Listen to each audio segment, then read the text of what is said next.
there are a couple of issues which I'm trying to deal with. One is, why is West trying to fuel anti-Russia sentiments before Putin's visit? Why is India important in this narrative war? Which are the red lines for the Russia that the West has crossed, and what is the Indian role here? Now, to you, Fred, my question is, this unprecedented act of 3 ambassadors writing an article on Putin exactly 48 hours before his visit. Well, there is a general information war going on, and it's reaching a climax right now as these peace talks are underway over Ukraine. So there's amazing amounts of mud being flung back and forth, but at Russia a lot every day. But the issue here that you're asking about is India.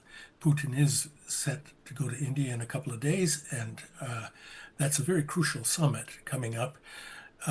India, I mean, even when you leave aside the decades of strong, reliable partnership between Russia and India and the Soviet Union before it, at the present moment, Russia is sketching out a global strategy for its own future, which involves not so much relations with the West anymore. A lot of those they don't presume will ever come back, and strong partnerships with countries of the global South.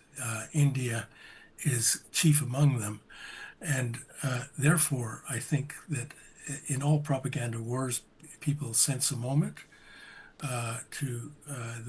when a blow can be struck or a charge can be laid.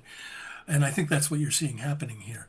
I seriously doubt that it's going to make any difference. That relationship has been through so many storms and historical epochs even. I don't think it's going to falter now. I'm pretty sure that this summit will be positive and strong and constructive. But these are the atmospherics surrounding it that we're talking about. Absolutely. Ambassador Veena Tee-hree, your opening comments on the 3 ambassadors writing about the article before Putin's visit to India. Do you think it was in bad taste? Interfering in our policies?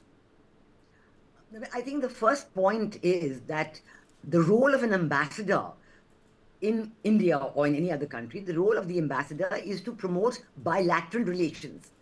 So the role of the German ambassador, the French ambassador, the British High Commissioner is to promote bilateral relations between India and their respective countries. And in this context, to understand the Indian point of view and to explain to us their point of view. So I think Ambassador Sibal is quite right that if they have any questions on India's views towards Russia or on the Ukraine-Russia conflict, they have to explain it to the Foreign Office, to our Foreign Office. And public grandstanding on this issue does not help the bilateral relations at all, particularly in this case because everybody is aware that India is playing a very important role in pushing for a solution.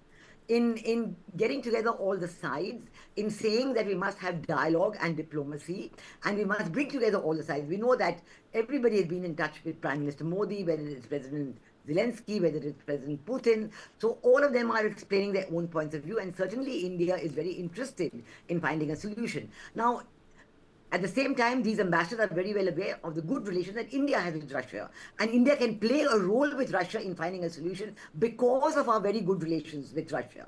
Now, to come in the middle of all this and then to create this article which would, number one, tend to spoil the relationship between India and Russia because you're, lecturing to Putin on the eve of his visit here. And B, I think there are many facts in the article which have not been brought out. For example, you keep blaming President Putin for his invasion, but what about the strategic agreement between Ukraine and USA, which was concluded in November 2021, and which was perhaps the most immediate reason for the action which President Putin took, because this agreement specifically mentions Russia and talks about Ukraine and USA working together to counter Russia. So in addition to all the other red lines, which was about the earlier promise given by the West that NATO would not expand eastward and so on. I think this agreement was very significant. So even from the point of view of facts, to place something in the Indian media on the eve of President Putin's visit, which does not promote bilateral relations between India and their respective countries, or does not help towards a solution of the Ukraine-Russia war, but is it intended, it seems, to rather spoil the relationship between India and Russia. This is the biggest concern, and I think that there is a previous, I must tell you, a previous instance of this, where a previous British High Commissioner actually wrote in the media some time back when Prime Minister Modi was Chief Minister of Gujarat, saying that that the EU must not allow Chief Minister Modi to visit their countries. And in fact, the Foreign Office in India took it up very strongly. And the then British High Commissioner in India had to issue a retraction because it was completely uncalled for, this kind of grandstanding in the Indian media, which is not in keeping with the best interest of bilateral relations. So I think there are some very sensitive points here, which the three envoys have not quite understood, or if they have understood, they have deliberately chosen to cross those lines. And this is I don't think, Madam, this article was impromptu. I mean, there is nothing impromptu in diplomacy when three ambassadors are putting their thoughts together. There's nothing impromptu about that. Nothing impromptu at all. Nothing impromptu at all. Well planned. Well planned. Well Yes. planned.